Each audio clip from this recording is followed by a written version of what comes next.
Hello guys! Good afternoon! So get ready with me as I start my afternoon. Kay kikan ganinang buntag nang laba ko and then gi-shavean ako siwa ko gamay and then now naligo ko to freshen up kay human ako pangalay. And wala po nag-lunch, so magpagwapa sakta. So first, I'll be using this toner from CosRX. Sa mga previous videos na ako naman ni siyang always gina-mention. But I bought the smaller one. Okay. Katumugong nipalit ko itong dakuan ni. Tugay ko siya ng hurot. Naabta na lang siya isa katuig. Tapos nag-uil ko. Mabasig expired na siya ba? After expiration nga di mahurot. So, palit lang ko kutob lang sa kanang sure ko na mahurot siya on time. So, magbutang tag toner. Ang uban nagabutag toner kay ana lang niya ana-anaon sa makit-an ako sa mga videos. Pero ako, ingani ko magbutag toner since high school. Katong daghan pa ikong bugas. So, apila na to tong liog, no? Kay lain kaayo, puti tanaw niya, lagong tagliog, na mura tag choco crinkles. Okay. So, na. Napilo na to ang back sa ears, very clean. Tapos ang ears pod. Kay basig na yung mga shampoo nga nasulod. Because, so after sa kong toner, I'll be using the Serum Retinol from Beauty Formulas. Kani siya, I bought this one sa Gmall Digos. Barato ra ni siya and ingon siya na vegan friendly ni siya. So, mong gipalit na ko. Actually, mga 1 week na ko gagamit ani. Butog na ba siya yung gwapong effect, di pa na ko maingon. So, butang na ko gamay. Ako lang di ganahan ani kay wala nakabutang kung pila ka percent yung retinol. Kung 0.1% ra ba or unsa. So, nag 30 naman jud ko. Mo to naka-decide ko, why not mag-try ko retinol kay. Makita na ko sa mga vlogger no na nagagamit sila retinol para youthful ang skin. So, ang problem naman dyan ako sa akong face is dagko kong pores. Because, katulagi, bugason ko sa una. Grabe akong breakouts. Dala sa akong hormones. So, grabe dyan akong bugas sa una. Like, dagko gid siya. And then, napalibutan akong face. Nakuhaan akong confidence. Ay, bugason kay ko na. I-shrink gid akong confidence sa una. I was humbled yun. sa akong bugas. Okay. Then, butang po ta sa neck. Butang sa neck. Para puti atong neck. And walay tagip-tip. Actually, no, kung na may mga problems kan mga dark ang inyong kuan, mga liog or whatsoever, nindot po magamit mo glycolic acid. Katong bugason pa ko, glycolic acid yun akong ginagamit, baligya ni Doktora Dichoso. I don't know if na ko'y friend rin na si Doktora Dichoso pod ang ilahang dermatologist. Actually, how did to siya? Di ba siya mahal? Kanang ko ato niya eh. Kaso layo ang gudang Davao. So, ang gamit na lang ko mga Korean products. Pero nagaplan ko mo switch og balik sa Lux Organics kay paano siya Filipino brand, so support local, then made in Korea siya, maskin si tawag ani local brand siya. So ako ang gamito na sunscreen is kaning Belo sunscreen. Karaan ni siya. Pero layo pa mo yung expiration. Karon na year mga July. So paspasan ako siya gamit para mahurot siya.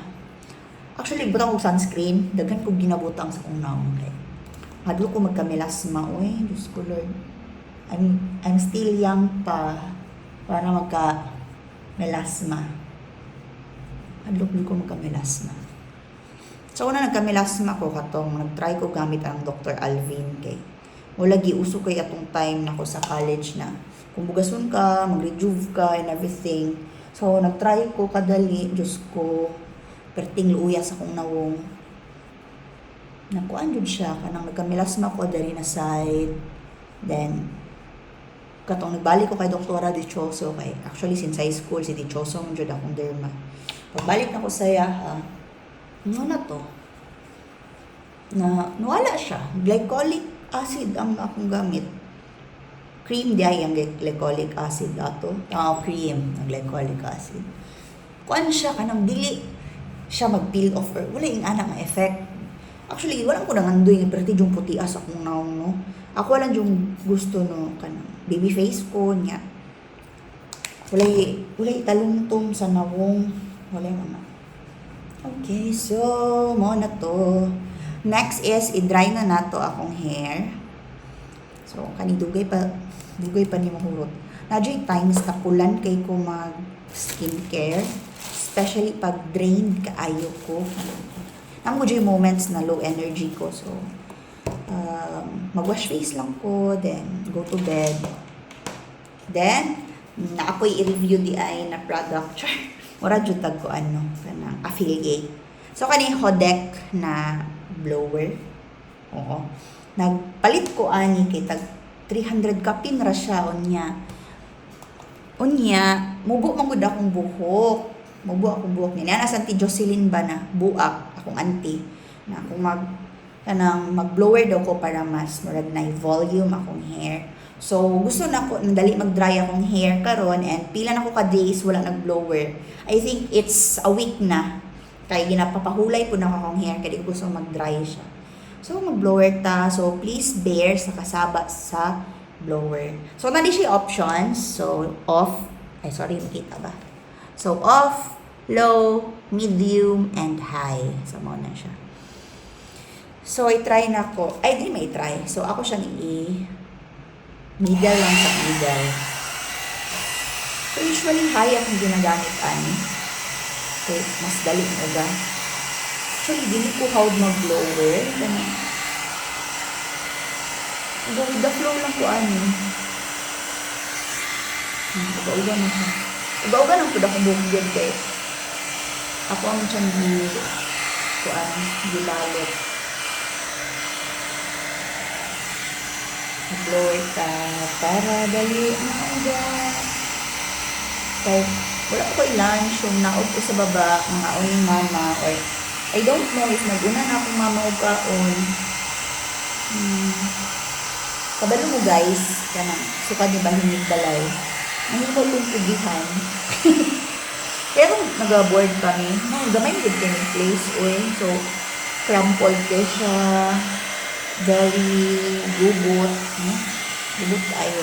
Dalang kong gamit, as in, sanina, pila ka sa kubag akong sanina kay bilig kita kuan ng over consumption ba kung sa trend balit kaya malini ka ng kuan ako mag-arrange mag-limpyo.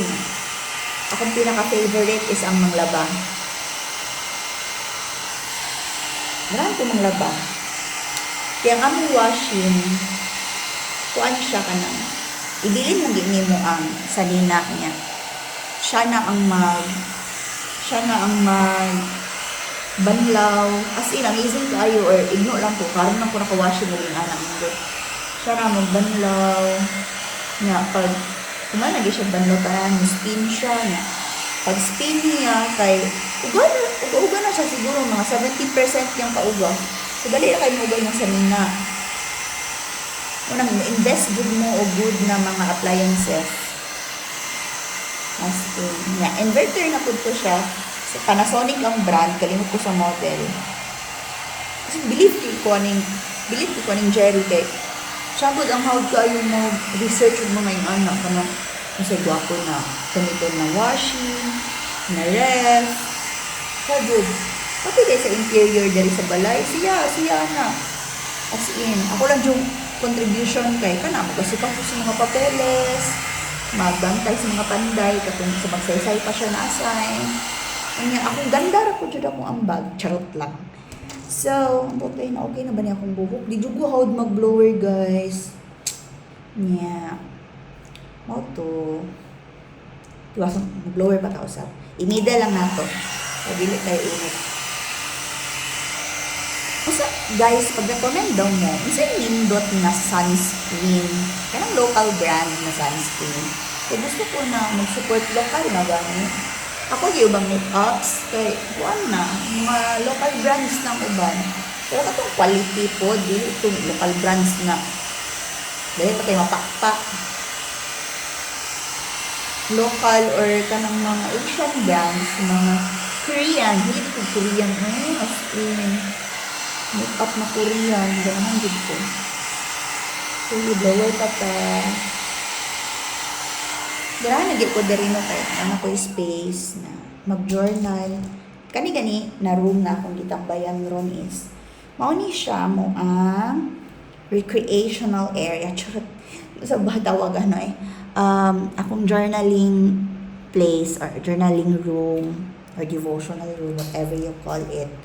And Jerry's man cave, diri mo siya gadula. So, manak ko, dili ko mag-makeup karon na day kay OA ra pod na tas balay na mag-makeup ta mura jud tag asa mo adto. So, mao na to, and then suoton ako akong watch. Kani siya mag 2 years na siya this October. Huawei Fit 3. Fit 3. Wapo gud siya. Ganahan ko ani nga smartwatch. Nahilig ko smartwatch katong nagka-Fitbit ko niya, ma-monitor ganyang steps, ang sleep. Kaya ako, kuan kay ko kanang sige jud ko monitor sa akong sleep. Gusto jud ko na kung pwede 7 to 9 hours akong sleep. Mo jud na akong kuan. Okay, lain mo sa feeling na lami imong tulog, well rested ka. Then kani siya na watch is na siya GPS kung tayo na kay activity like mag-running or mag-walking. Basta naka-on lang siya. Okay, makita dito asa kaniagi kanang. Basta kanang gud akong ginamay day usahay na kanang naay direction asa ko padulong, pila ka kilometers. So, mao lang to.